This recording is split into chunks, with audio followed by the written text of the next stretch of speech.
One of TAPA EMEA's most important relationships is with Europol, the European Union Agency for Law Enforcement Cooperation.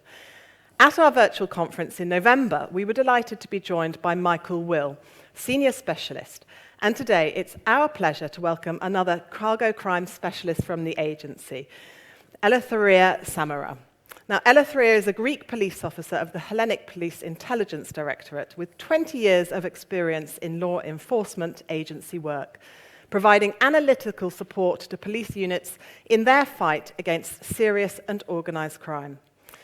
In 2018, Eleftheria joined Europol AP FORTEM, initially as an analyst dedicated to cargo crime and other organized property crime. And since 2021, she's held the position of senior analyst. We're delighted that she's able to join us today to share with us the latest cargo crime state of play from a law enforcement perspective. Please welcome Eleftheria.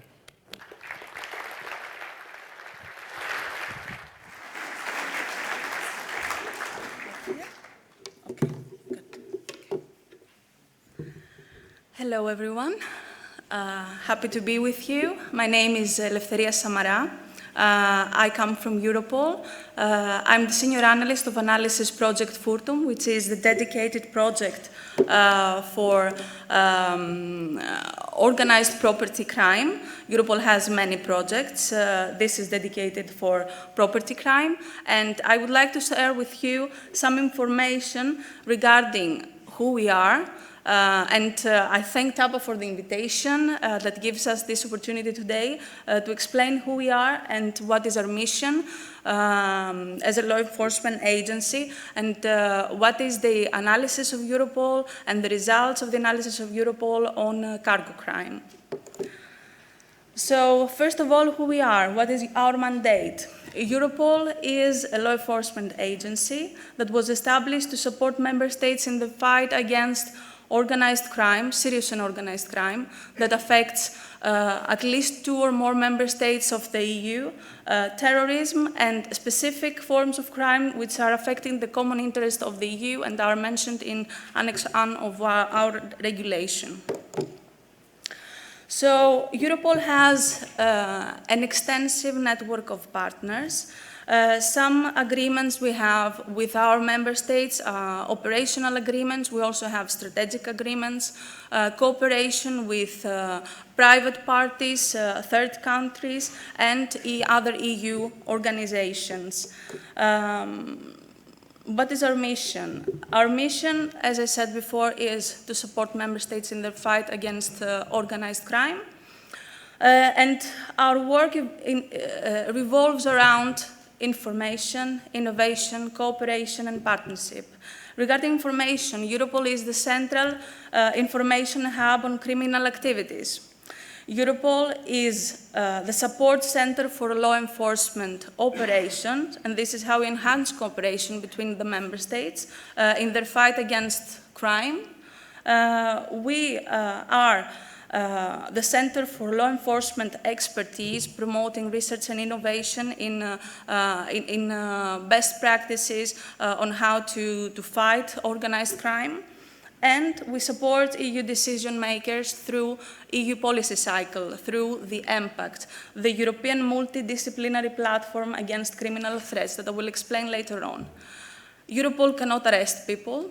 We do not have the power to initiate an investigation, but we are in a central position to support the member state to do this. So, the criminal environment is evolving, and for this, Europol needs to have the ability to support the best way the member states in their fight against crime. So, it was identified that we need a more robust legal framework to be able to support our member states. Criminals become more and more sophisticated, they turn online, they use new technologies, and for this Europol needs to play a central role and support the different local units of the member states to fight with the same strength as the criminals. results of this turn of the criminals towards more intelligent ways of performing their activities is the production of a lot of data that need to be analyzed, to be processed in order to be able to produce positive outcomes in our fight against crime. So Europol, in order to be able to process this data based on the legal framework on data protection, we need a more robust legal framework. So Europol's regulation at the moment is under recast. We don't have the final adopted document yet, but we know that with the new regulation, Europol will have the ability to have a strength position and support the member states in a better way. Cooperation is really important and is mentioned in this draft that we have already, and we believe that it will be ready until July. And is mentioned also cooperations with private parties. What kind of cooperation? We will be able to receive data directly from now on from private parties, which is really, really important in fighting cargo crime.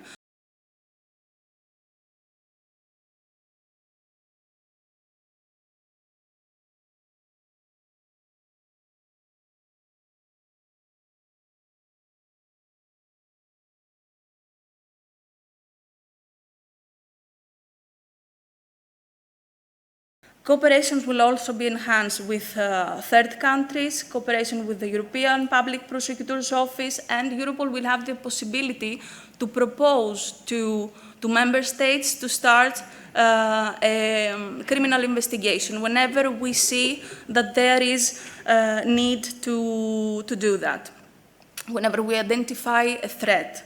And we will also be able to propose the issuance of SIS alerts, the Schengen intelligence system alerts, alerts regarding stolen vehicles, stolen documents, fraudulent documents, and wanted people.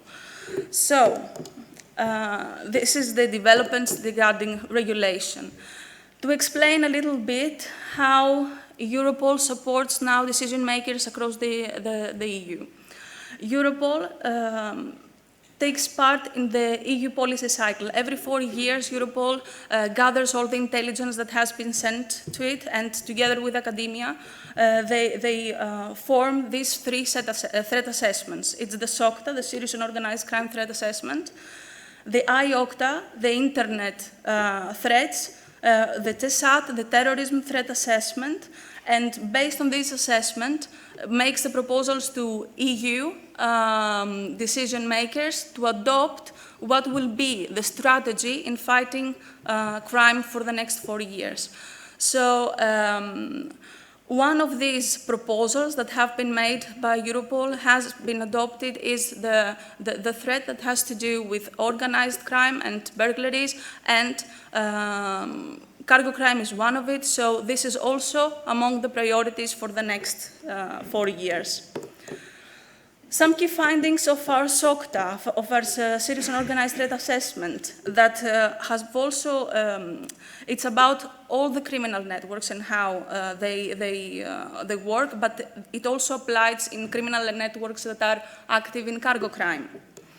We see violence. We see violent groups, at least 60% are violent groups in general, but violence appears also in transported cargo crimes. We had cases of drivers being assaulted, being killed even. We see corruption. We live in recession, and during recession times, corruption thrives. And it is a big enabler of this crime because it's not easy when you have a big truck to transport it from across 5 or 4 countries. Perhaps you need to have inside information. We see legal businesses and legal structures that are part of criminal activities. In cargo, we see legal businesses involved in frauds, cargo frauds. We see legal businesses facilitating crime, providing logistics support to criminal networks. They give them vehicles to go searching for cargo. They give them vans to transport the cargo. And And we also have money laundering. Crime is a lucrative business, let's say. And this money, in order to be able to go back to the banking system, they need to be laundered. So there are, most of the criminal networks are dealing also with money laundering schemes. Now, how criminal networks are evolving across the years. The previous years we had more hierarchical structures, but now the criminal networks have become more fluid. You can imagine it as a business. It is a business. Once, for example, you have an employee and this employee cannot work for you anymore because he's arrested, you will replace them. So this is how it works in the criminal network. If you need someone to do part of the job for you because the job becomes more sophisticated and you need to hire people to do this for you, then you will hire this criminal network. And there are criminal networks also facilitating each other's work. So this way makes it difficult for the police to completely dismantle criminal networks. And this is why we also have criminal networks that are active more than 10 years across the EU, and we see people even being arrested and after 2 years being out, because also in property crime, the penalties are not really high. I mean, we see people after 2 years being out, doing the same thing because this is what they know or this is easy for them, and they continue again and again. We don't see that, we also see a shift to non-ethnical strong groups. We see a change like in criminal networks working together, and this is happening because it is not easy to know everything about 5 or 6 countries that you operate, and you might need also partners from these countries. You may need people that will provide you with storage facilities from your stolen goods, or people that know routes or how to avoid to pass from checkpoints. In Europol, we have at least 180 nationalities reported acting in general in criminal networks, not only in cargo crime. And what is important is that in general, in criminal networks that are organized, we see at least 3 countries involved in the crime.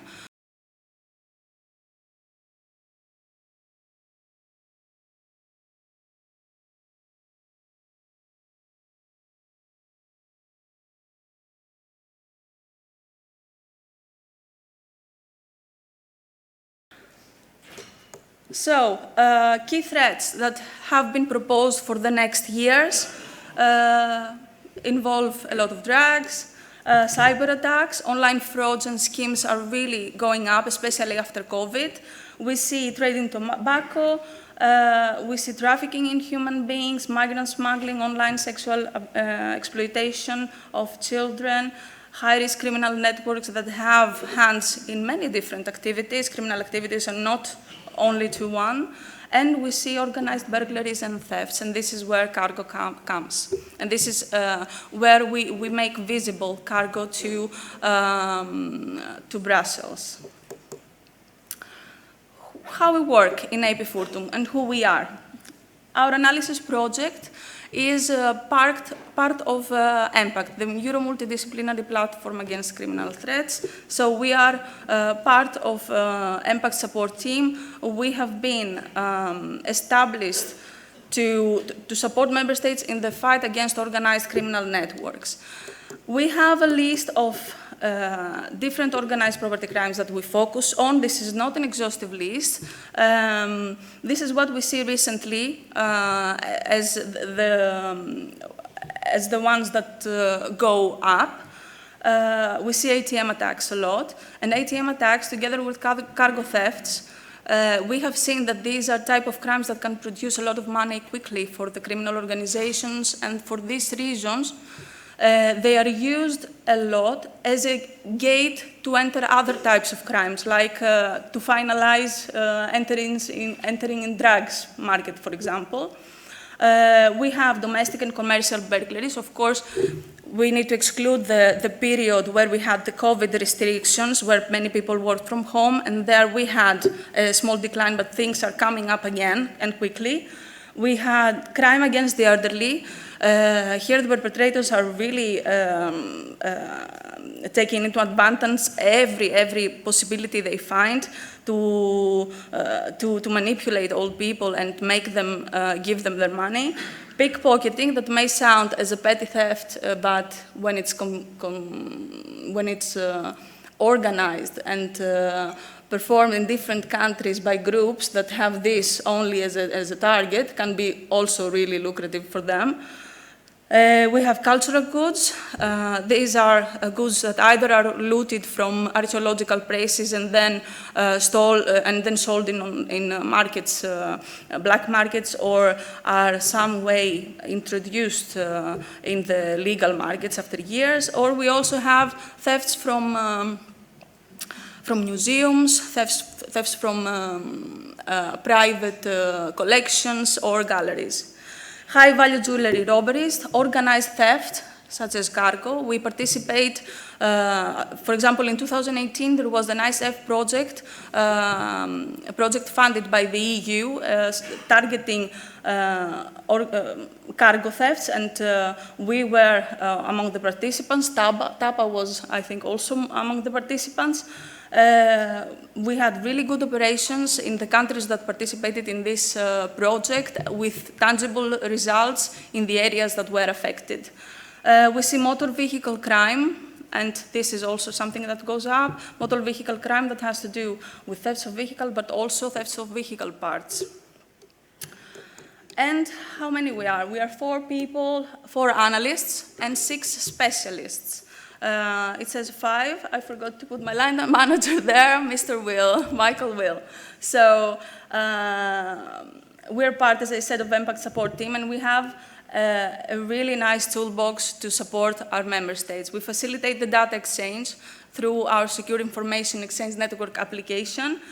We perform data analysis from the information that is sent to us by the member states. We identify the links and bring law enforcement authorities from different countries together. We organize their meetings, we finance their meetings, we provide them support on the spot whenever they decide to have an operation. We also provide them operational rooms, joint actions, forensic lab we have in order to extract forensically extract evidence and use in their criminal proceedings, and we provide them equipment that they can use during the law enforcement criminal investigations.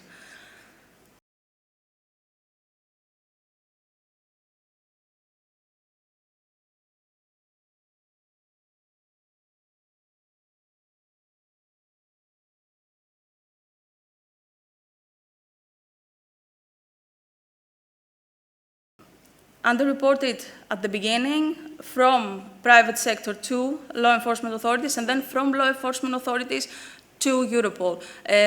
We lose a lot of information, things do not come to our hands, and this also has to do with the nature of the information that Europol receives. Okay, it's not that visible to you.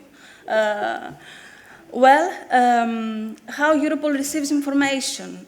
Europol receives information about investigations. So we have, for example, 80 criminal investigations reported by one country or 40 by another. This doesn't mean that we have only 40 incidents or 80 incidents, because each investigation may hold information for 100 incidents or 200 incidents. We have really active criminal networks, and this is not visible in our databases. Suspects, information regarding suspects, 94% male, 6% female, mostly between 30s and 40s. Regarding involved nationalities, we have in our database information, but it's formed based on which countries we have better cooperation with. And we had really good cooperation with Romania and Poland, so we have more information also about these countries. And this may form like a bit distorted picture. So What we can say also that supports the results of SOCTA 2021 also in these criminal activities, that we have suspects that are involved also in other crimes. And this shows the fluidity of the criminal networks that are involved in this. We have suspects that are involved in cargo crime, and then they also commit cigarette smuggling or migrant smuggling. They are drivers that are employed by different criminal networks. Or we have fake vehicle thefts committed aside, or fuel thefts, or trick thefts. Fencing activities, they are also involved in this, or the use and creation of falsified documents in order to go and pick up cargo and not be understood who they are in real. Regarding modus operandi, what has been reported to Europol? So the cutting the tarpaulin method, it's really known for many years. I don't have to go in detail to this. It's usual, there is circumstantial use in this, violence. We see spray use, weapons, gas pumped into cabins while the drug driver is sleeping. It's really, truck drivers should not try to resist, because criminal networks are becoming really, really violent. So it's better to pretend that you're sleeping than to pose, how do you say, than to try to escape or to call the police, because you will not be able to call the police anyway. They use jammers and they cut signal, and it's really difficult. We have the surfers rollover. It's the more cinematic, let's say, modus operandi. It's thefts from moving vehicles. So we have a vehicle following a moving truck and stealing on the road the truck. Nobody realizes what's going on until the driver has reached his destination. They use also antennas to locate the moving cargo. We have, I'm sorry, it's not visible. Okay, we have, we have hijackings. Hijackings, I mean, trucks that are parked in different locations that are unattended, and then they are stolen together with the cargo. Or we have trailers that are being towed away. Monitoring of logistics platforms, which is something that can be,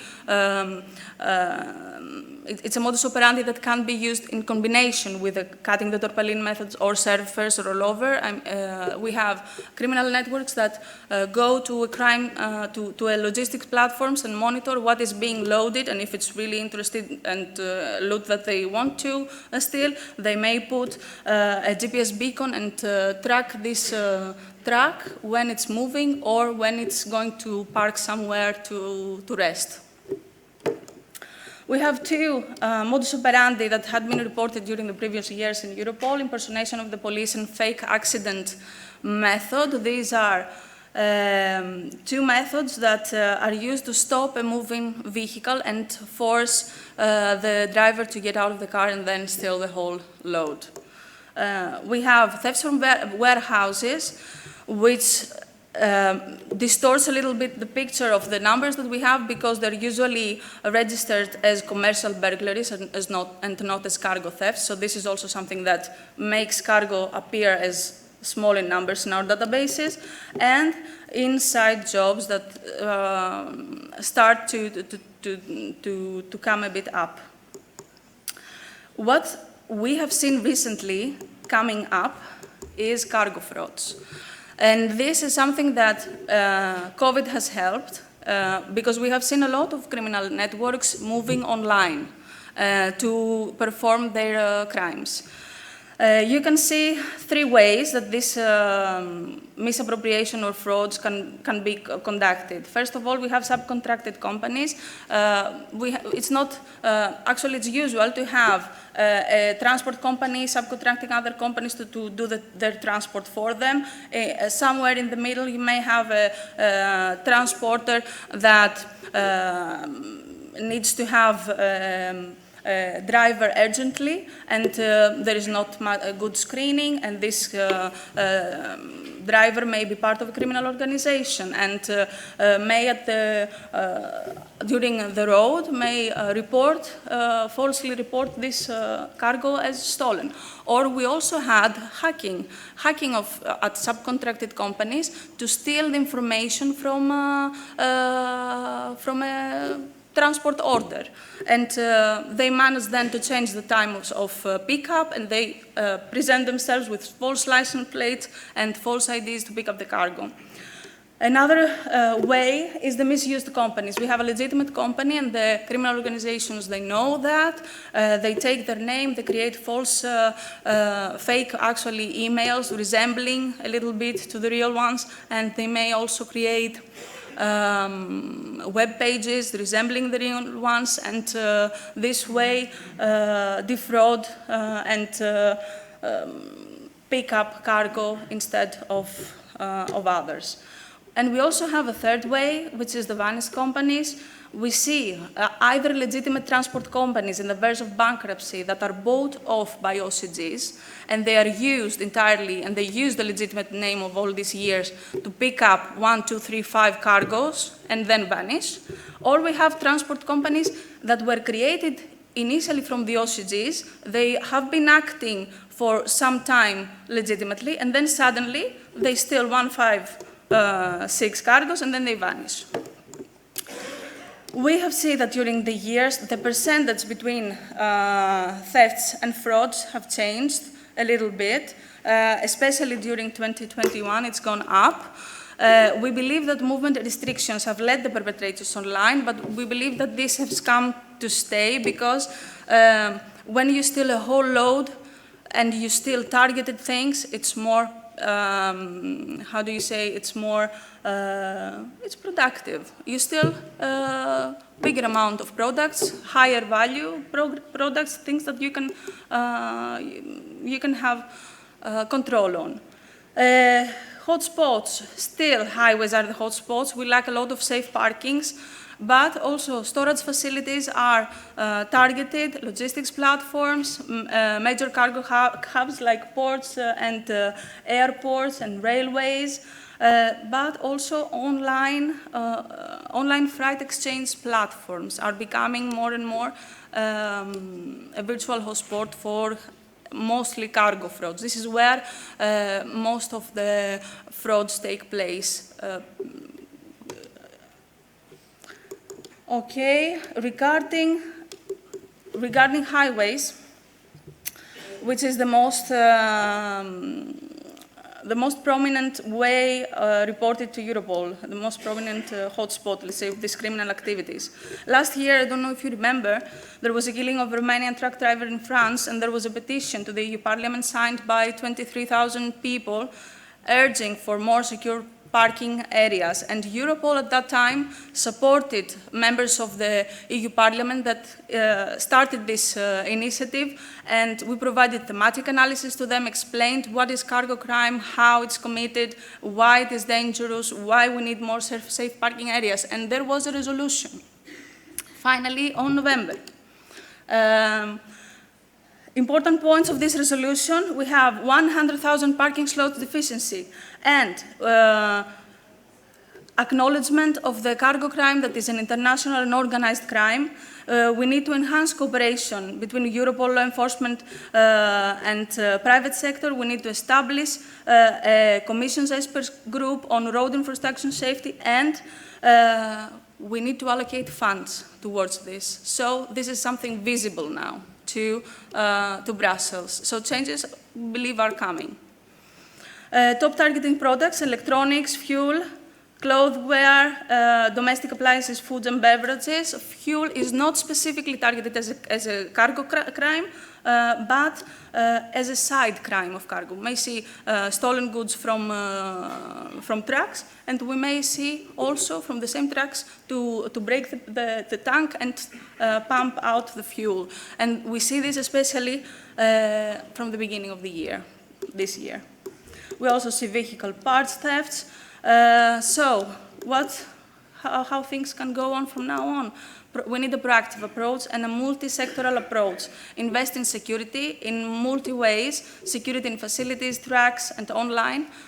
Push more for safe parkings. Screen better your personnel and your partners, because this way you will avoid frauds and inside jobs. And link with your law enforcement community through your associations, through TAPA, and report every crime, because this is how this will reach us and we will make it more visible to Brussels. There are many intelligence gaps regarding this criminal activity. There is a wrong investigative approach. We don't have information about damages. The information, at least, that Europol receives is really minimum about damages. So every time you report this crime, please report also what is your damage. And what we need to do in the future is to focus on criminal investigations that will also focus on the fencing and asset recovery. We need to deprive these criminal networks of their funds to invest more and become bigger and bigger. The way forward, law enforcement actions, we need to continue and, as I said, have financial investigations. Since it's a cross-border crime, we need to connect better and exchange information between the different member states, and we need this multi-sectoral approach. Cooperation between the public sector, the private sector, and the police.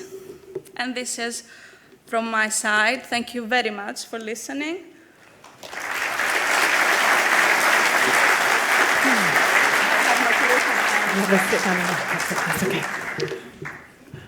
Eleftheria, thank you so much for that, that very insightful, once again, presentation from Europol, and thank you for lots to cover there. We've just got a couple of minutes for questions. Again, if anybody wants to ask a question, I'll start with one, but please do from now put your hand up, and one of the team will be with you with a microphone. Please make sure it's really visible. So, Eleftheria, can you give us an example of the private parties which Europol can cooperate with in terms of data exchange, and what's the predicted operational value of this cooperation? Okay, well, let me just give you this. You just talk nicely to that. Yeah, there is this change in Europol regulation because we have identified the need that many criminal organizations go online, so there is a lot of information held mostly by online sites, by providers, especially regarding terrorism and child sexual abuse and exploitation, but we need to find a way to cooperate better in cargo crime too, and we believe that there are also online platforms that may have good information to share with Europol, or even individual partners that, for example, may have a stolen cargo and they don't know where they need to report it. Europol, based on the final draft of this regulation, it's not adopted yet, we'll see how it will look in the end, will be able to receive this data in order to find out which country is the responsible country. Thank you. Any questions? Can I see any? I don't think so. If we are nearly out of time for your part, so I'll just ask you one more question, but I'm sure if anyone does have any questions, Eleftheria is staying around, so she'll be around during the breaks. I'm sure she would welcome any questions then as well. Let me ask you about cargo crime, which represents only 2.4% of all organised property crime, which is reported to Europol. Does this relate to a lack of reporting, or does it reflect the nature of criminal activity? And how important is the small percentage when translated into criminal activity in the EU? Well, it's a combination of both. I mean, you don't expect cargo crime to have the same numbers as, for example, domestic burglaries, but the significance is different because it's not the same amount of value that is stolen. We have seen cargo stolen, one case to be like 20 million or 100,000, which is a lot of money, and you rarely see this in domestic burglaries, for example.